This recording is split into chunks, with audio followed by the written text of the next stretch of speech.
guys, I'm Nurse Nikki.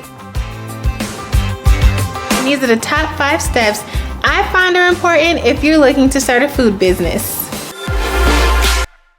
Number 1, trademark your business name.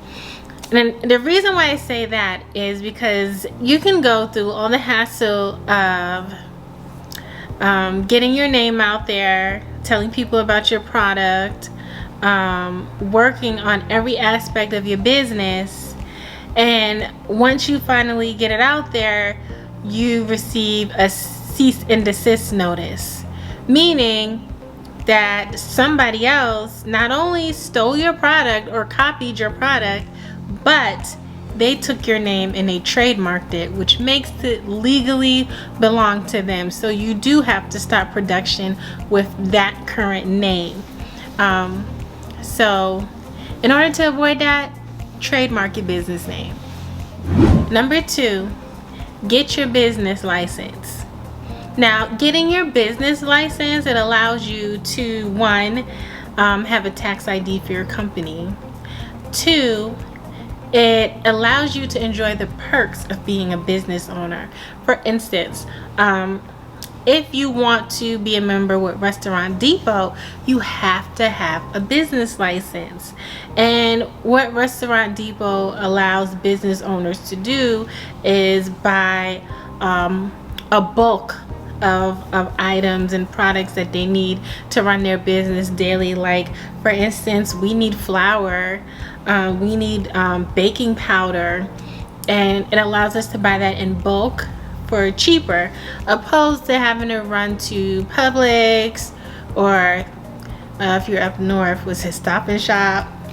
Not only that, it is a way to have credibility, because a lot of businesses out here, in order to sell your product in their stores, you have to have a business license. So yeah, get your business license. So number 3 is you have to have food liability insurance. And that's something you just don't want to skip, because, you know, God forbid you have a customer, something happens, you want to be covered. You want to be able to cover yourself if there are any chances that something may go wrong. Something may never go wrong, but having that coverage is an extra cushioning for your business. It is required, and you have a peace of mind knowing that if something does go wrong, you have that liability insurance. So number 4 on my list is get your food safety manager certification. I'm not gonna go too into detail with that, because we do have a video coming out on food safety manager and like the top things required or that they're going to be looking for to get that certification. But you do want to have that, because there's no way that you're going to be able to get into a commercial kitchen without that. And what that food safety manager certification is saying is that you know how to handle foods. You know what's declared an emergency when an employee comes in and they're not feeling well. You know what to look at for signs and symptoms. Not everybody is a nurse, so you don't have that innate ability to, for instance, somebody walks in and they have yellow eyes, you don't automatically think, oh, they may have hepatitis or a foodborne illness, hepatitis A. You don't just know that right off the bat. So there's a lot of training that's required in order to get that food safety manager certification. So that's just my little tidbit on that. But yeah, that's number 4. So all the steps that I've listed before, steps 1 through 4, lead to my last step, which is number 5, getting into a commercial kitchen. So once you get into a commercial kitchen that fits your financial needs, then you would contact the state of Florida and they will set out a date to come out and inspect you.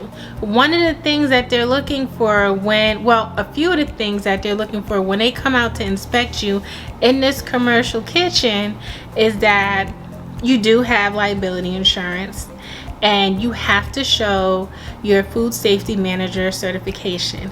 Not only that, everything that you learned in that course, they are going to expect you in that area. They're going to watch to see how you sanitize your area, clean your dishes, how you stock supplies, how you stock food, which is like major. Once again, I'm coming out with a video for that, so I'll go more into depth with that a little more. Also, one last thing that you need to know is once you get into a commercial kitchen, you cannot work out of it until you have been inspected by the state.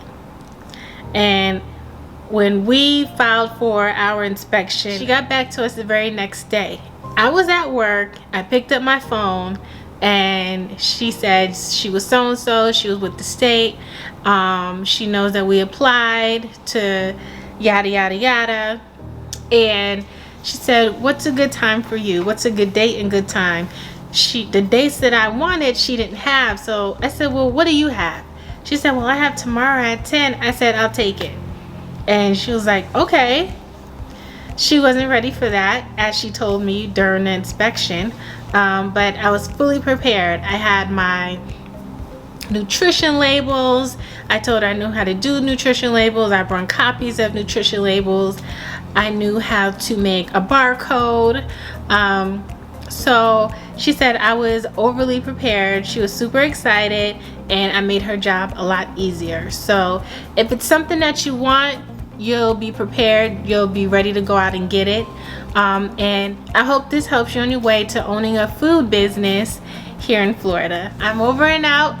Nurse Nikki, all the flavor minus the frosting.